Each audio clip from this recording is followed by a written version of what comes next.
Well, hey, hello, you're here. You've made it. Hurrah! And just in time, belly flop contest city won? Yeah, well, now, Cow, there's a reason you always win. And it's not as you contend because your udders are your secret weapon. No, no, no, and nay, nay, nay. Now, in between typhoonical splashes and pink underbellies, Cow and I have been preoccupied with making plans and adding copious items to our to-do list. Atop said to-do list currently sits the task to assign items for the construction of golden carrots into our fully functioning crafting contraption. And furthermore, inasmuch as and also the construction of an assemblage of items needed to make a dispenser or two. Now, the cleverest among you will know that means we need to collect gold, carrots, several bows, and such and so forth. Hey, look, it's one of these guys. But he appears to be without his loogie-launching, throat-rasping companions. Now, Cow, I was going to mention before we were approached by that moony sheep cosplaying as a Holstein cow. Now, well, you be you. That, it is a bit unusual, the three of them, meaning that guy in his blue hoodie and his carpet-dragging pets, usually are inseparable. And not just because they're indentured at the end of a lead. Now, the most attentive viewers among you will remember that Cow and I do not kill passive mobs, which makes it difficult to obtain certain items like leather. Now, I bring this up for no particular reason, but I will add the mystery about that guy's companion seems to have been resolved. No epilogue with Captain Hastings and Miss Lemon necessary. Now, Cow, because our to-do list is so burdensome, I thought it would be a good moment to venture out for an actual morning of exploration. Cow does like to hang his head out of the raft's rear windows. Good thing we're traveling over water. The cow slobber tends to build up on the raft's flanks, if you know what I mean. Freaking lily pads. These guys function as one's annoying younger brothers in the pantheon of Minecraft blocks. Now, I have it on good authority, which means Cow read it somewhere within the sketchier, dustiest corners of the internet, that once upon a time in Minecraft, lily pads had a proclivity to break boats when a player's boat hit said annoying air-blasting lily pad. Why are they so loud, you may ask? Good question. Who's to say? Now, I will have you know, or at least assume to be true, that prior to Minecraft version 1.3.1, lily pads acted as a sort of nautical detonator, whereby boats would break, not the lily pads. Now, even several versions later, it was common for boats to come to a complete stop due to the collision, and no one wants that. Now, I wonder in which version of Minecraft was said change made to lily pads. Luckily, I know someone smart we can ask. Now, I hope I can control this boat and type at the same time. In which version of Minecraft did lily pads stop breaking boats? /AIGF.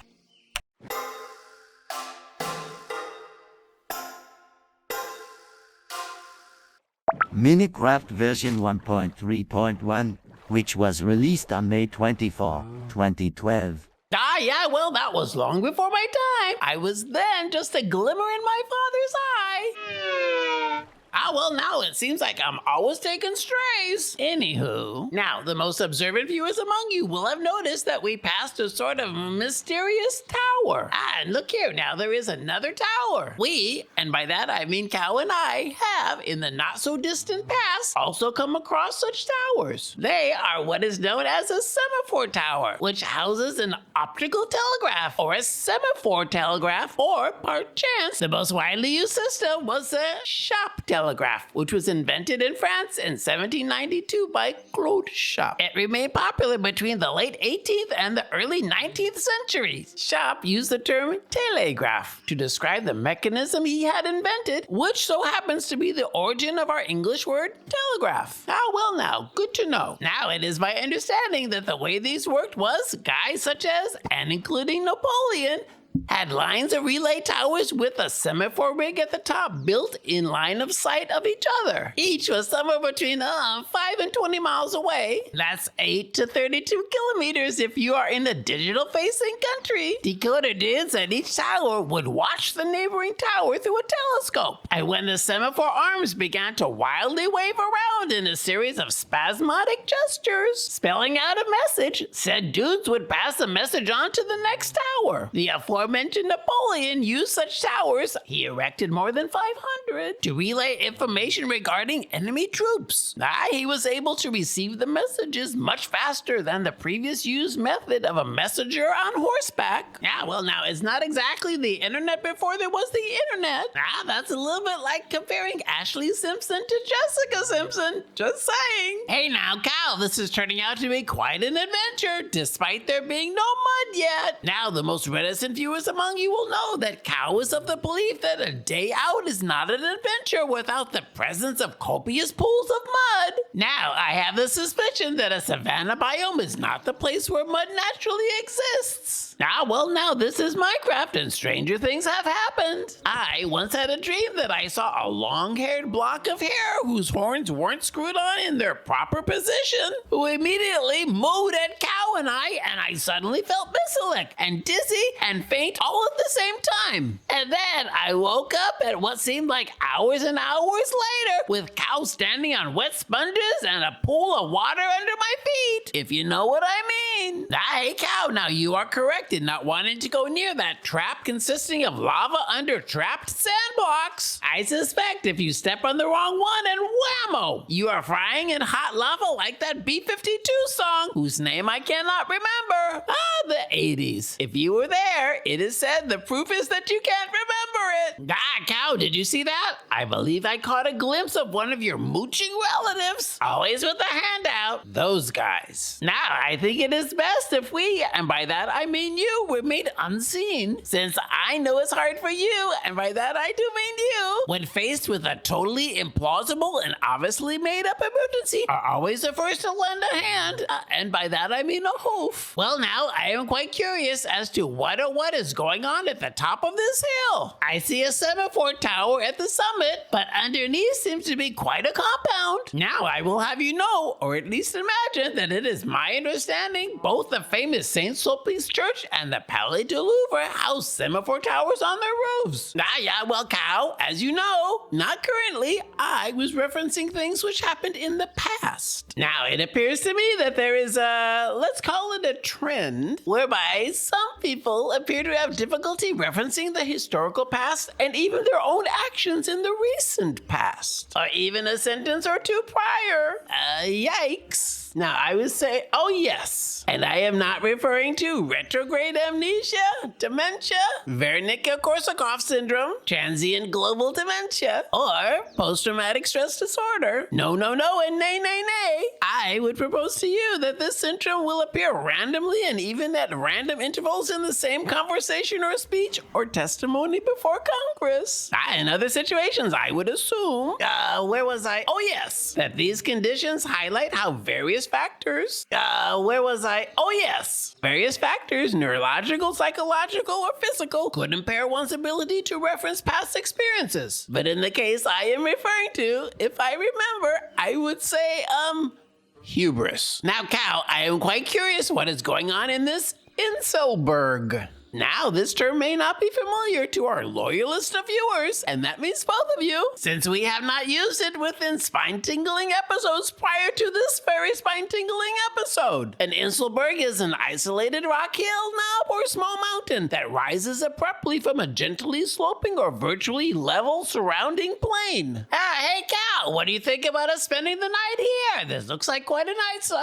Cow, do you remember something? I don't know if I do. I can't remember. Cow, am I repeating myself? Cow, where are we?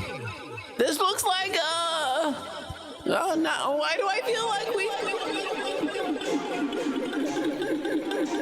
I don't feel so good. No, I'm not sure what's going on here. Do you feel mislick? I feel mislick. Oh no, not again! Cow, you will catch me! Oh no, not again! Oh, I pass out!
Hey now, good evening?